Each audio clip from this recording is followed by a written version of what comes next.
خوریزی ہو، ایک دوسرے کی گردنیں کاٹی جائیں اور فتنہ و فساد پیدا کر دیا جائے. لہذا انہوں نے یزید کی بیعت کر لی. دو حضرات رہ گئے، یہ نسبتاً نوجوان ہیں. ان دونوں کی پیدائش ہجرت کے بعد ہوئی ہے. ہجرت کے بعد پہلا بچہ جو مہاجرین میں پیدا ہوا ہے وہ عبداللہ ابن زبیر ہے. بلکہ کچھ عرصے تک مہاجرین میں جب کوئی پیدائش نہیں ہوئی تو وہ مکے مدینے کے منافقین نے کہنا شروع کر دیا تھا کہ یہ یہاں کے کمزور ہو گئے، نامرد ہو گئے، ان کی اولاد اب چلے گی نہیں. تو عبداللہ ابن زبیر جب پیدا ہوئے، اور آپ کو معلوم ہونا چاہیے وہ حضرت ابوبکر صدیق کے نواسے ہیں، حضرت عائشہ صدیقہ کی ہمشیرہ حضرت اسما کے بیٹے ہیں عبداللہ ابن زبیر. اور زبیر بہت شجاع، بہت ہی بہادر انسان تھے. تو عبداللہ ابن زبیر کے اندر بھی وہی کیفیات تھی. انہوں نے کہا نہیں، اس غلطی کو ہم برداشت نہیں کریں گے. خوریزی ہوتی ہے تو ہو، لیکن ہم اسلامی نظام کو نیچے اترتا ہوا نہیں دیکھ سکتے. جیسے کبھی حضرت ابوبکر نے فرمایا تھا ایبدل الدین وانا حی، کیا دین میں ترمیم اور تنسیخ کر دی جائے گی؟ دین کو بدل دیا جائے گا، دین میں تحریف کر دی جائے گی جبکہ میں ابھی زندہ ہوں؟ میں جیتے جی یہ نہیں ہونے دوں گا. حضرت عبداللہ ابن زبیر کی یہ رائے ہوئی، وی ہیو ٹو چیلنج، ہم مقابلہ کریں گے، ہم اسے پیسیولی قبول نہیں کریں گے. انہوں نے بیعت سے انکار کیا اور مدینہ چھوڑ کر مکے جا کر حرم کے اندر پناہ گزین ہو گئے. یہی معاملہ حضرت حسین ابن علی رضی اللہ تعالی عنہما کا تھا. وہ بھی نہایت شجاع، نہایت جری، نہایت بہادر. انہوں نے بھی کہا کہ یہ غلط کیسر و کسریٰ کی روایت جو شروع ہو رہی ہے اسے ہم نے ریزسٹ کرنا ہے اور اسے ہم آگے نہیں چلنے دیں گے. ان پر بھی جب دباؤ ڈالا گیا کہ بیعت کرو تو وہ کچھ وقت مان کر، کہ دیکھیے میں ایسا شخص نہیں ہوں کہ تنہائی میں علیحدہ کمرے میں بیٹھ کر بیعت کروں، جب عمومی بیعت لوگے تم سب سے تو میں بھی آ جاؤں گا. اس وقت لوگ فیصلہ کریں گے. تو بس اس وجہ سے پھر وہ گورنر جو تھا اس وقت مدینے کا، اس سے اجازت لے کر آ گئے اور راتوں رات وہاں سے نکل کر وہ بھی مکے پہنچ گئے. تو اب یہ چار جو ہیں دو گروہوں میں تقسیم ہو گئے، 2+2. دو کی رائے یہ ہوئی کہ بات غلط ہے لیکن اس کی بنا پر خوریزی، جنگ و جدال، جنگ آپس میں خوریزی کرنا یہ صحیح نہیں ہے، بلکہ مصلحت اس میں ہے کہ اس کو قبول کر لیا جائے. پھر اللہ تعالیٰ کو بہتر حالات پیدا کرے گا اس کے ذریعے سے، تعلیم کے ذریعے، تلقین کے ذریعے سے. جیسے نبی اکرم صلی اللہ علیہ وسلم نے اتنا عظیم انقلاب برپا کیا تھا. ہم کوشش کریں گے کہ نظام حکومت کی اصلاح ہو جائے، لیکن اس وقت اگر ہم اڑ گئے تو پھر گویا کہ خوریزی اور فساد اور باہمی جو جنگ ہے وہ شروع ہو جائے گی. اور دو حضرات کی رائے ہوئی کہ نہیں، ہمیں ہر صورت میں ریزسٹ کرنا ہے. خوریزی ہوتی ہے تو ہو، ہمیں جانے دینی پڑتی ہے تو دیں گے، ہم شہادت قبول کریں گے، لیکن اس غلطی کو قبول نہیں کر سکتے. تو میں اس کے لیے عرض کر رہا ہوں، یہ تیسری شہادتوں کا جو دور شروع ہوا ہے. پہلا شہادتوں کا دور حضور کا دور، دین کو قائم کرنے کی جد و جہد میں جنہوں نے جانیں دی ہیں. دوسرا دور اس دین کے خلاف جو کاؤنٹر ریولوشنری موومنٹس آئی ہیں ان کو رفع کرنے کے لیے جانے دینا. ہزاروں صحابہ کی جانیں اس میں بھی گئی ہیں. وہ سیلمہ ابن کذاب ہو یا مانعین زکوٰۃ ہو، ان کے خلاف جو جہاد ہوا. پھر ظاہر بات ہے کہ حضرت عثمان رضی اللہ تعالیٰ عنہ کے بعد جو فساد ہوا وہ شہادتیں کیا تھی؟ اس دین کے نظام کو قائم رکھنے کے لیے، انٹیکٹ رہے، دشمن اس کے اندر رکھنے ڈالنے میں کامیاب نہ ہو جائے. اب تیسرا دور وہ آ رہا ہے کہ جبکہ داخلی طور پر اس نظام خلافت کے اندر زوال شروع ہو رہا ہے، اس زوال کو روکنے کے لیے کہ وہ اپنی اصل جو خلافت کا نظام اللہ نے اور اس کے رسول نے دیا ہے اس کی بنیاد پر قائم رہے. لہذا ہم ریزسٹ کریں گے اس تبدیلی کو اور میدان میں آ کر مقابلہ کریں گے. یہ حضرت عبداللہ ابن زبیر رضی اللہ تعالی عنہما اور حسین ابن علی رضی اللہ تعالی عنہما، اب ان دونوں میں ایک اختلاف ہوا. حضرت عبداللہ ابن زبیر کی رائے یہ تھی کہ یہ مکہ ہے، یہ اللہ کا گھر ہے، یہ حرم ہے اور یہاں کے لوگ بہت سے برے اثرات سے ابھی تک بچے ہوئے ہیں، پاک ہیں، لہذا ہمیں یہاں رہنا چاہیے.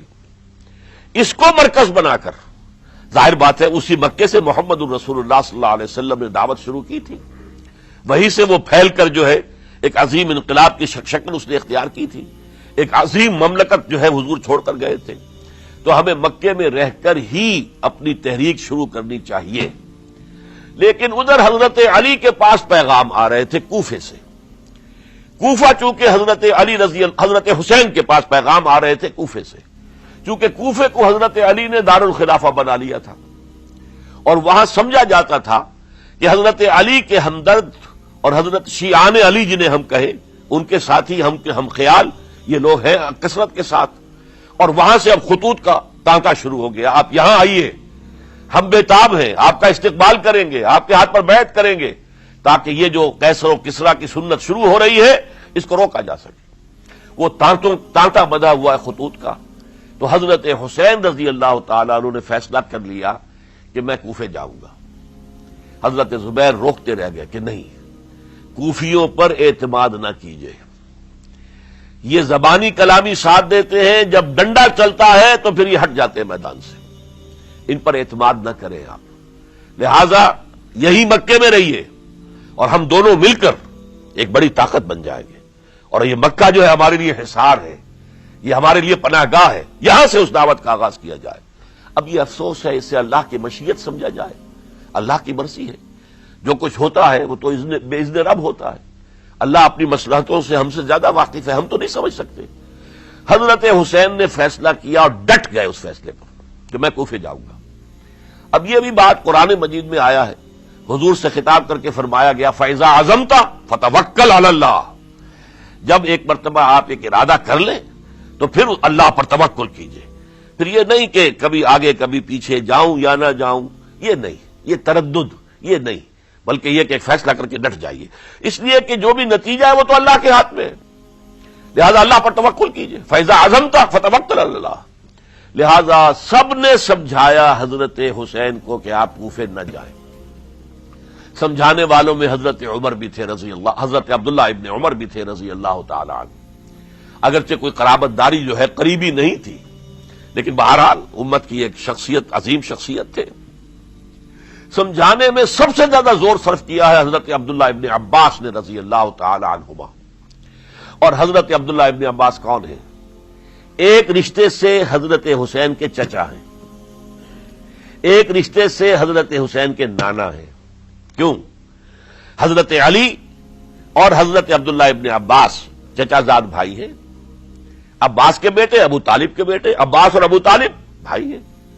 تو یہ فرسٹ کزن تھے حضرت علی اور عبداللہ ابن عباس رضی اللہ تعالی عنہ. لہذا انہوں نے جب کہا تو گویا کہ ایک چچا ایک بزرگ سمجھا رہا ہے. اور دوسرے رشتے سے حضور نانا تھے حضرت حسین کے، اور حضور بھی کزن تھے حضرت عبداللہ ابن عباس کے، چچا زاد بھائی ہیں.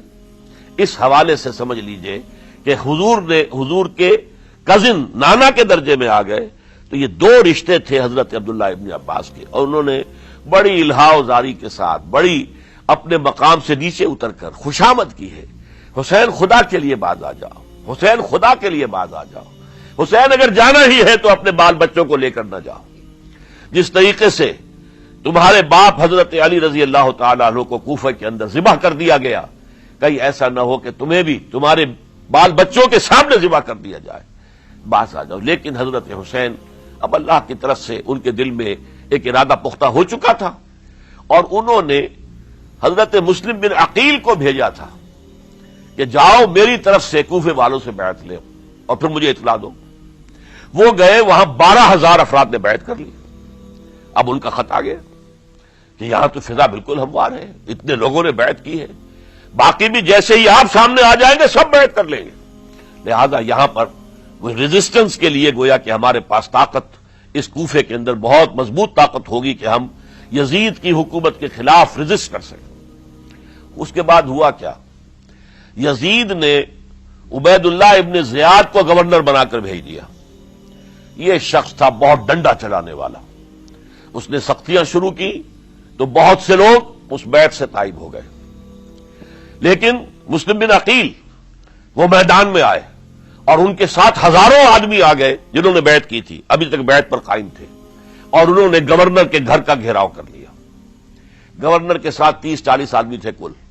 وہ چھتوں پر چڑھ گئے، وہاں سے پتھراؤ کیا، اور وہاں سے جو 30-40 آدمی کوفے کے تھے ان سے کہا تم اپنے اپنے لوگوں کو کہو کہ چلے جائیں واپس یہاں سے.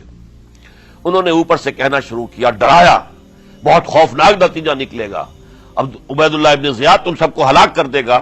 ایک ایک کر کے بھیڑ چھٹتی چلی گئی اور صرف چند افراد رہ گئے، اور اس کے نتیجے میں حضرت مسلم بن عقیل شہید کر دیے گئے، بلکہ ایک شخص حامی نے انہیں پناہ دی تھی کوفے میں، ان کو بھی قتل کر دیا گیا، شہید کر دیا گیا۔ اس پر یہ ہے کہ انہوں نے ایک شخص کے ذریعے سے پیغام دیا قتل کیے جانے سے پہلے کہ دیکھو میرا تو وقت آ گیا ہے، میں تو اب قتل ہو جاؤں گا، شہید کر دیا جاؤں گا، تو میرا پیغام حسین تک پہنچا دو رضی اللہ تعالی عنہ کہ یہاں یہ بغاوت ہو گئی۔ لوگوں نے، کوفیوں نے، الکوفی لا یوفی، کوفی جو ہے وہ پورا نہیں کرتا اپنے عہد کو اور وفا کو، اس کا ایک ثبوت ہمیں مل گیا ہے، یہ سب کے سب منحرف ہو گئے بیعت سے، آپ جہاں تک آ گئے وہاں سے واپس چلے جائیے۔ جب حضرت حسین کے پاس یہ پیغام پہنچا اور انہوں نے ارادہ کیا کہ ٹھیک ہے یہ تو حالات بدل گئے، لہذا واپس چلنا چاہیے، شاید عبداللہ ابن زبیر کی رائے ہی صحیح ہے، ہمیں مکے ہی میں بیٹھ کر کام کرنا چاہیے، لیکن اب جو ہے عرب کا ایک خاص مزاج ہے۔ حضرت مسلم بن عقیل کے بیٹے آڑے آ گئے، اب ہم اپنے باپ کے خون کا قصاص لیے بغیر نہیں جائیں گے، اور حضرت حسین رضی اللہ تعالیٰ عنہ بامروت انسان، شریف النفس انسان، کیسے ممکن تھا، غیرت مند غیور انسان، وہ کیسے ان کی بات کو رد کر دیتا؟ لہذا اچھا چلو چلتے ہیں کوفے کی طرف، آگے بڑھتے چلے گئے، کربلا میں پہنچ گئے، جو کچھ وہاں ہوا ہے پھر آپ کو معلوم ہے۔ اس میں یہ بات ہے، پہلے 1000 کا لشکر بھیجا تھا عبید اللہ ابن زیاد نے، اس پر حضرت حسین رضی اللہ تعالیٰ عنہ نے جو باتیں کہیں وہ کچھ اثر انداز ہو گئی۔ ان کا افسر جو تھا حر بن یزید تمیمی، وہ بعد میں حضرت حسین کا حامی ہو گیا، اور حضرت حسین کے ساتھ ہی اس کو بھی شہادت نصیب ہوئی۔ پھر دوسرے کو بھیجا عمرو ابن سعد، عمرو ابن سعد بھی ایک بڑی عظیم شخصیت کا بیٹا تھا، حضرت سعد ابن ابی وقاص جو فاتح ایران تھے، اور جن کو غزوہ احد کے موقع پر حضور نے فرمایا تھا کہ اے سعد تیر چلاؤ، میرے ماں باپ تم پر قربان ہوں، جبکہ احد میں گھیراؤ کر لیا تھا حضور کا، اور کفار قتل کرنے کے لیے ہجوم کر رہے تھے، اور کچھ حضرات تیر چلا چلا کے انہیں پھینک رہے تھے، دور جو ہے ہٹا رہے تھے، ان میں سے حضرت سعد ابن ابی وقاص بھی تھے۔ پھر وہ فاتح ایران تھے، اسی لیے گورنر بن گئے تھے ایران کے۔ سعد جو ہے ان کا بیٹے، یہ عمرو جو ہے، یہ اب ایک بڑے صوبے کا گورنر بھی تھا، اس وقت 4000 آدمی دے کر بھیجا، وہ بھی نرمی کرتا رہا، اس نے کوئی تشدد نہیں کیا، اس کے اندر بہرحال اپنے عظیم باپ کے خون کا کچھ اثر تھا۔ لیکن یہ کہ پھر ابن زیاد کو اطلاع مل گئی کہ عمرو ابن سعد جو ہے وہ تو لے تو لال کر رہا، حملہ نہیں کر رہا، قتل نہیں کر رہا، بلکہ یہ کہ وہ تو اس راستہ بھی دینے کے لیے تیار ہے کہ نہ مدینے کی طرف جائیے اور نہ آپ مکے کی طرف جائیے، نہ کوفے کی طرف جائیے، بلکہ آپ چاہے تو دمشق چلے جائیں، یزید سے اپنا معاملہ کر لیں۔ اس پر ابن زیاد نے پھر وہاں سے خط لکھا ہے، میں نے تمہیں اس کام کے لیے بھیجا تھا، میں نے تمہیں حکم دیا تھا، حسین سے میری بیعت لو، یعنی میری بیعت کے ذریعے یزید کی بیعت لو، اور اسے پکڑ کر لا کر میرے سامنے پیش کرو۔ لہذا پھر اس نے ایک بہت خونخوار شخص کو زیادہ فوج دے کر بھیجا ہے، اور وہ جو ہے اس نے آ کر جو ہے شمر نے پھر اس نے فیصلہ کن معاملہ کیا۔ حضرت حسین رضی اللہ تعالیٰ عنہ نے ان دنوں میں جو وہاں گزرے ہیں، جتنے بھی کوفی آئے ہوئے تھے نا، اکثر و بیشتر تو کوفے کے لوگ تھے، ان سے کہا کہ میں خود نہیں آیا، تم نے مجھے بلایا تھا، اے فلاں ابن فلاں کیا تم نے مجھے خط نہیں لکھا تھا کہ آؤ؟ اے فلاں ابن فلاں کیا تم نے مجھے پیغام نہیں بھیجا تھا کہ یہاں تشریف لائیے؟ اور دیکھو میرے پاس تمہارے خطوط موجود ہیں۔ وہ ایک تھیلا جس میں کے خطوط ہے وہ ملا کے میدان میں رکھ دیا۔ یہ حضرت حسین رضی اللہ تعالیٰ عنہ کی شرافت اور اپنی صاف دلی، کوئی اس کے اندر عیاری نہیں تھی ان کے اندر، معاذ اللہ ثم معاذ اللہ، لیکن یہ کہ اس کا نتیجہ اچھا نہیں نکلا۔ نتیجہ کیا نکلا؟ اب انہیں پتا چل گیا کوفیوں کو، اگر اب حسین زندہ دمشق پہنچ گئے یزید کے پاس تو یہ ہم سب کا بھاڑا پھوڑ دیں گے، ہماری شامت آ جائے گی، لہذا اب تو کسی صورت انہیں زندہ نہیں رہنے دینا۔ یہ ایک بڑا اہم واقعہ، نوٹ کر لیجیے اس کو، اس لیے کہ حضرت حسین نے ایک ایک کا نام لے کر اے فلاں ابن فلاں، اے فلاں ابن فلاں، اے فلاں ابن فلاں کیا تم نے خط نہیں لکھا تھا؟ کیا تمہارا پیغام نہیں تھا؟ اب انہوں نے دیکھا کہ یہ بہانہ اگر یزید کے ہاں جا کر پھوڑ دیا گیا تو پھر ہماری خیر نہیں ہوگی۔ یہی وجہ ہے حضرت حسین کو شہید کرنے کے بعد، یہ نوٹ کر لیجئے، 72 آدمی تھے کل، جس کو کہہ لیں لشکر حضرت حسین کا رضی اللہ تعالیٰ عنہ۔ ان میں سے 20 خاندان بنی ہاشم کے چشم و چراغ تھے۔ وہ بڑی بہادری سے لڑے ہیں، بڑی بہادری سے لڑے، ایک ایک نے لڑ کر جان دی ہے، بہت سو کو مارا ہے۔ یقاتلون فی سبیل اللہ فیقتلون ویقتلون، قتل کر بھی رہے تھے، قتل ہو بھی رہے تھے، ایک ایک کر کے قتل ہو رہے تھے، شہید ہو رہے تھے۔ 20 جو ہے خاندان بنی ہاشم میں سے شہید ہوئے ہیں۔ حضرت حسین رضی اللہ تعالیٰ عنہ کا ایک بہت ہی انفنٹ چھوٹا بچہ وہ بھی شہید ہوا ہے۔ باقی سب مرد، تمام مرد، سوائے ایک حضرت حسین کے بیٹے حضرت علی بن حسین زین العابدین کہلائے بعد میں، وہ بیمار تھے، وہ جنگ میں حصہ نہیں لے سکتے تھے، وہ بچ گئے صرف۔ اچھا، حضرت حسین شہید ہو گئے، یہ ہے 10 محرم الحرام سن 61 ہجری۔ کیا مطلب ہے؟ حضور کے انتقال کے ٹھیک 50 برس بعد، سن 11 ہجری میں حضور کا انتقال، اور سن 61 ہجری میں حضور کے نواسے، اور جن کے بارے میں حضور نے فرمایا سیدہ شباب اہل الجنہ، حضرت حسین شہید کر دیے گئے۔ اور اس کے بعد اس لشکر نے خیموں کو آگ لگا دی۔ یہاں نکتہ سمجھ لیجیے، آگ کیوں لگائی؟ انہیں معلوم تھا ہمارے خلاف ڈاکومنٹری پروف موجود ہے وہاں پر، وہ ہمارے خطوط کے تھیلے وہاں موجود ہیں، اگر وہ باقی رہ گئے تو ہماری شامت آ جائے گی، ہمیں کون بچائے گا؟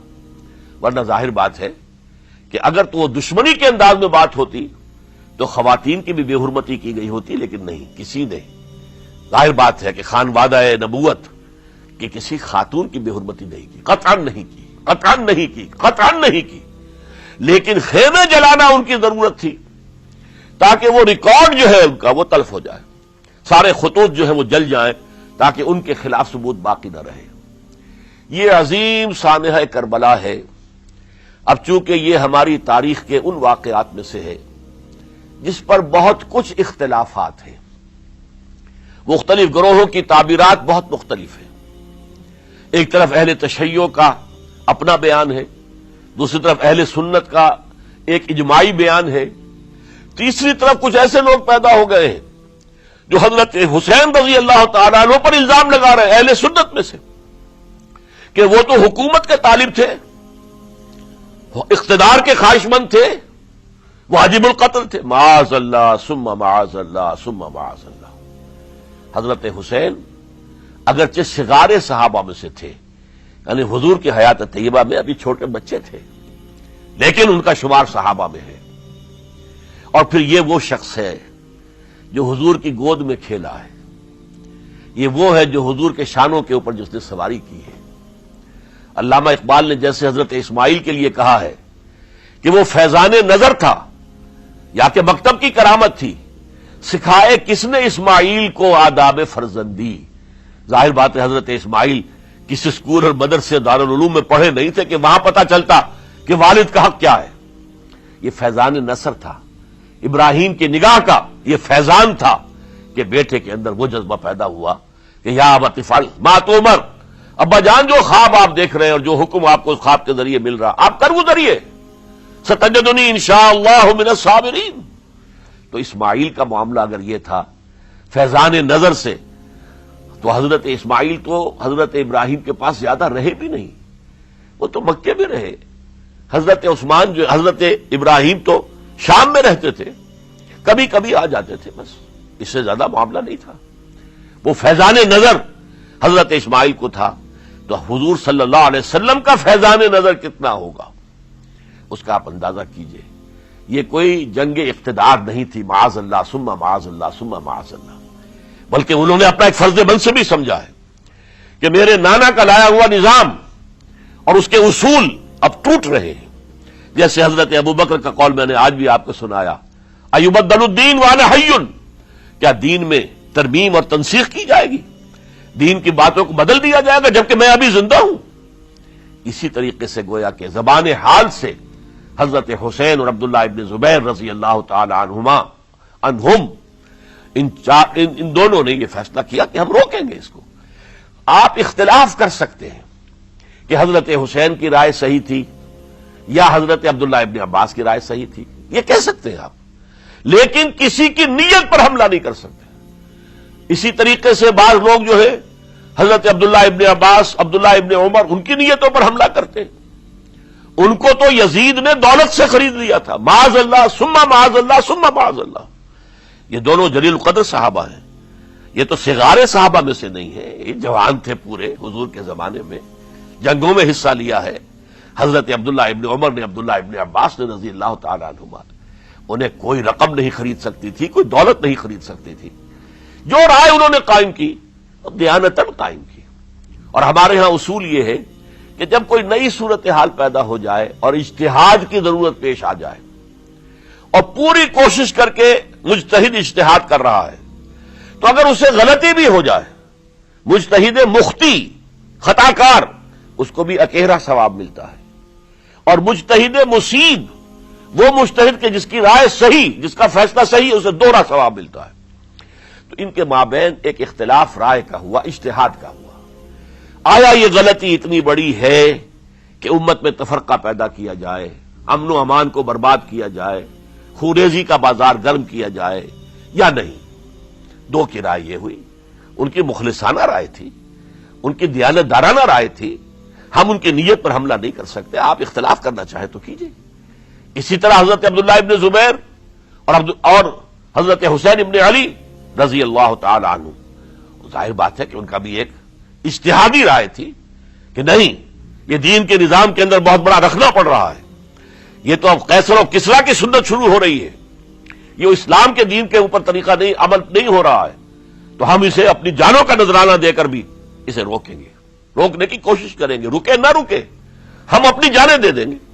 یہ بھی دیانت دارانہ رائے تھی، مخلصانہ رائے تھی، ان کی نیت پر کوئی حملہ کم سے کم اہل سنت والجماعت میں سے کسی شخص کو حق نہیں ہے۔ اس لیے کہ اہل سنت والجماعت کا کہنا یہ ہے، الصحابۃ کلھم عدول، صحابہ جتنے بھی ہیں وہ سب کے سب عدول ہیں، ان میں بدنیتی نہیں آ سکتی، خطا ہو سکتی ہے۔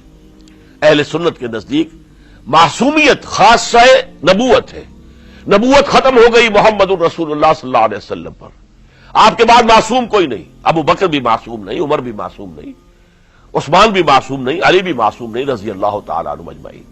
تو معصوم کون ہوگا؟ عبداللہ ابن عباس بھی معصوم نہیں، عبداللہ ابن زبیر بھی جو ہے معصوم نہیں، حسین ابن علی بھی معصوم نہیں، اسی طریقے سے عبداللہ ابن عمر، عبداللہ ابن زبیر، کوئی معصوم نہیں۔ انہوں نے اپنی رائے قائم کی ہے، اس پر عمل کیا ہے دیانت دارانہ سنسیریٹی کے ساتھ، اور ان کے لیے اللہ تعالیٰ کے ہاں ہر طرح کا اجر و ثواب ہے، سب کے لیے۔ حضرت عبداللہ ابن زبیر کی رائے اس اعتبار سے بہتر ثابت ہوئی، انہوں نے مکے میں پھر حکومت قائم کی، 9 برس تک ان کی حکومت قائم رہی، بنو امیہ ختم نہیں کر سکے اسے۔ سن 73 میں جا کر ان کی شہادت ہوئی ہے، اور ایک مرحلہ تو وہ بھی آیا تھا کہ شام اور مصر کی دونوں صوبے جو ہیں وہ بھی ان کے تحت آ گئے تھے۔ تو واقعہ یہ ہے کہ اگرچہ حضور نے ہمیں منع کیا ہے کہ کبھی یہ نہ کہا کرو کہ ایسا ہوتا تو ایسا ہو جاتا، نہیں، جو ہوا اللہ کی مرضی سے ہوا، اللہ کے اذن سے ہوا۔ حدیث کے الفاظ ہیں، ان کلمۃ اللہ تفتح عمل الشیطان، یہ جو لو کاش یہ ہو جاتا، کاش یوں ہو جاتا تو بڑے اچھے نتیجے نکلتے، یہاں سے شیطان کا عمل شروع ہو جاتا ہے۔ ورنہ واقعہ یہ ہے کہ دل سے یہ بات نکلتی ہے، اگر حضرت حسین اور عبداللہ ابن زبیر یکجا ہو جاتے اور مکے کو اپنا مرکز بنا کر جو عظیم مقصد انہوں نے اپنے سامنے رکھا تھا کہ یہ جو روایت غلط آ رہی ہے اسلام کے دینی سیاسی نظام کے اندر، اس کو ہم روکیں گے، تو اللہ تعالیٰ انہیں کامیابی عطا فرما دیتا۔ لیکن یہ پھر ہم کہیں گے ما شاء اللہ کان وما لم یشاء لم یکن، جو اللہ نے چاہا وہ ہوا، اور جو اللہ نے نہیں چاہا وہ نہیں ہوا۔ حضرت حسین کو وہ عظیم شہادت اللہ نے دینی تھی، وہ اونچا مقام عطا کرنا تھا، اور پھر ان کی عظیمت، ان کا صبر، ان کا ثبات، ان کا استقلال، معلوم ہوا کہ اللہ تعالیٰ نے انسانوں کے اندر کتنی کچھ طاقت رکھی ہوئی ہے اور کتنی کچھ صلاحیتیں اللہ نے ودیعت کی ہیں، وہ جس طرح ڈٹے رہے، کھڑے رہے، واقعہ یہ ہے کہ وہ بھی نوع انسانی کے لیے ہمیشہ کے لیے ایک سبق ہے، اور وہ سبق یہ ہے کہ آپ حق، جو بھی آپ حق سمجھیں اس حق کے اوپر ڈٹ کر کھڑے ہو جائیں، اور اس میں پرواہ نہ کیجئے کہ آپ کی نفری کم ہے یا آپ کے ساتھ تعداد زیادہ، کوئی خیال نہ کیجئے، اس کے فکر نہ کیجئے کہ حالات ادھر ہیں یا ادھر ہیں، حالات سازگار آپ کے دشمن کے ساتھ ہیں یا آپ کے ساتھ ہیں، کوئی فکر نہ کیجئے۔ حق ہے، اس کا ساتھ دینا لازم ہے، اس کے لیے جان دے دینا یہ سب سے بڑی کامیابی ہے۔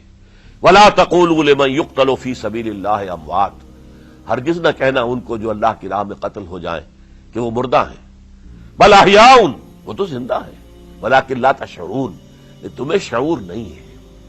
وَلَنَبْلُوَنَّكُمْ، اب یہ تمام مسلمانوں سے خطاب ہو رہا ہے، ہم تمہیں لازماً آزمائیں گے، بِشَيْءٍ مِّنَ الْخَوْفِ، خوف سے، وَالْجُوعِ، اور بھوک اور فقر و فاقے سے۔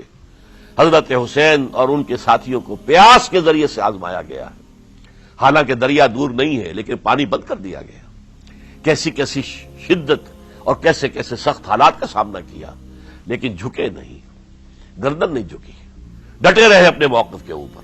وَلَنَبْلُوَنَّكُمْ بِشَيْءٍ مِّنَ الْخَوْفِ وَالْجُوعِ وَنَقْصٍ مِّنَ الْأَمْوَالِ وَالْأَنفُسِ وَالثَّمَرَاتِ، اور ہم تمہیں جانی اور مالی نقصانات کے ذریعے سے آزمائیں گے۔ وَبَشِّرِ الصَّابِرِينَ، اور اے نبی بشارت دے دیجئے صبر کرنے والوں کو۔ الَّذِينَ إِذَا أَصَابَتْهُمْ مُصِيبَةٌ، وہ کہ جن کو اگر کوئی مصیبت آئے، ان پر نازل ہو جائے، قالوا، تو وہ کہیں گے اِنَّا لِلَّهِ وَإِنَّا إِلَيْهِ راجعون، ہم اللہ ہی کے ہیں، اللہ ہی کی طرف ہمیں لوٹ جانا ہے۔ اولئک علیہم صلوات من ربہم ورحمہ، یہ ہیں وہ جن پر ان کے رب کی طرف سے صلوات ہیں، درود ہے اور رحمت ہے، وَأُولَئِكَ هُمُ الْمُهْتَدُونَ، اور یہی ہدایت یافتہ ہے۔ اللہم ربنا اجعلنا منہم، اللہم ربنا اجعلنا منہم، میرے اور آپ کے لیے سبق یہ ہے، صرف حضرت حسین کا کوئی دن منا لینا یہ نہیں، ٹھیک ہے یاد تاکہ کیجئے، بہت اچھی بات ہے، لیکن اس کا نتیجہ یہ نکلنا چاہیے کہ اگر حضرت حسین نے اپنی ہی نہیں، اپنے خاندان کی، اپنے اعزاء و اقربا کی، اپنے ساتھیوں کی جانوں کی قربانی پیش کر دی حق کے لیے، تو ہمیں بھی فیصلہ اور سبق یہ لینا چاہیے کہ ہمیں حق کا ساتھ دینا ہے، ہر چیز بعد چاہے اس کے نتائج کچھ بھی نکلے۔ اقول قولی ھذا واستغفر اللہ لی ولکم ولسائر المسلمین والمسلمات۔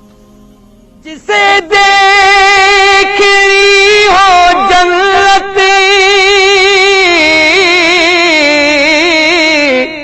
وہ نبی کے در سے گزرے، وہ جدھر سے گزرے